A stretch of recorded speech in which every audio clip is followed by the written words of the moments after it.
What's happening, everybody? Tech Kid Geek here. Today, right now, I'm talking in this video is about the PS4 and the Xbox One. And they're a month away now.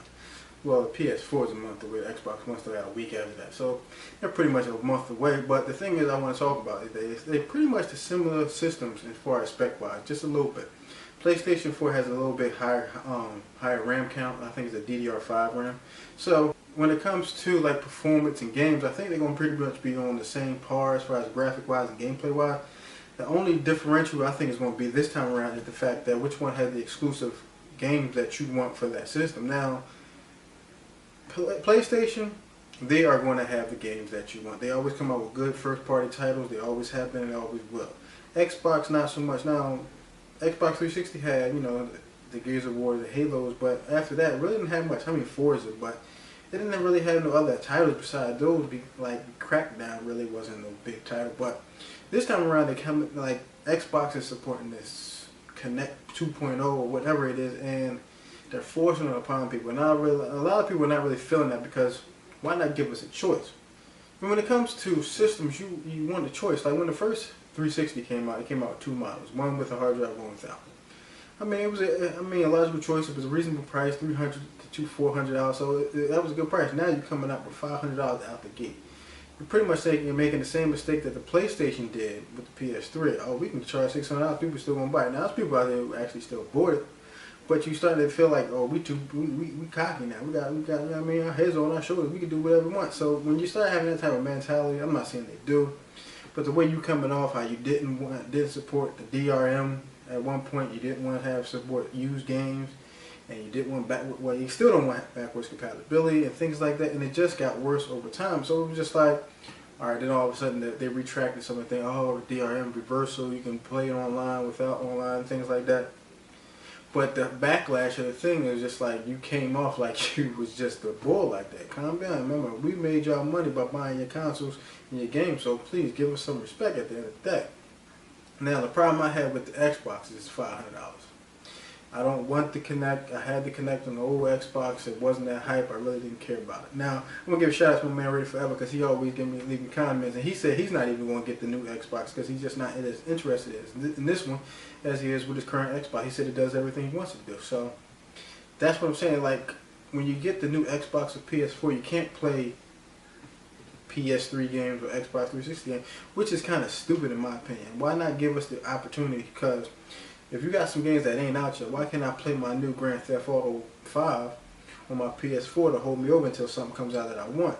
See, that backwards compatibility was a big thing when you don't have much to play, but you want to play your old title like the Last of Us, Grand Theft Auto 5, I think Metal Gear Solid.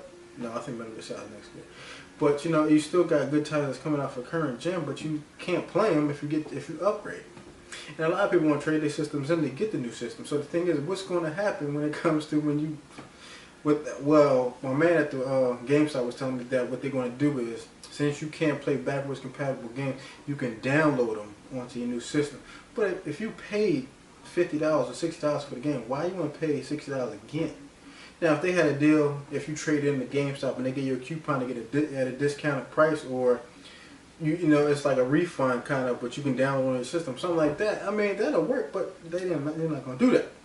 So I don't really know how things are going to go with this current generation. Now, there is no such head start on either one of these systems. They're both coming out in the same month, which is next month. I think the PlayStation 4 is November 15th, and the Xbox One is the 22nd. So there is no advantage as far as one console being out a year before the other one comes out. So that's done for. So the thing that's going to be big for me is that which one's going to be the dominant system this time around. To me, it seemed like they both going to be winners because a lot of people probably get both. I wouldn't say a lot of people, but a good amount of people will probably get both. Like myself, I'm going to get an Xbox and a PlayStation. It's going to be games I want on PlayStation, it's going to be games I want on Xbox.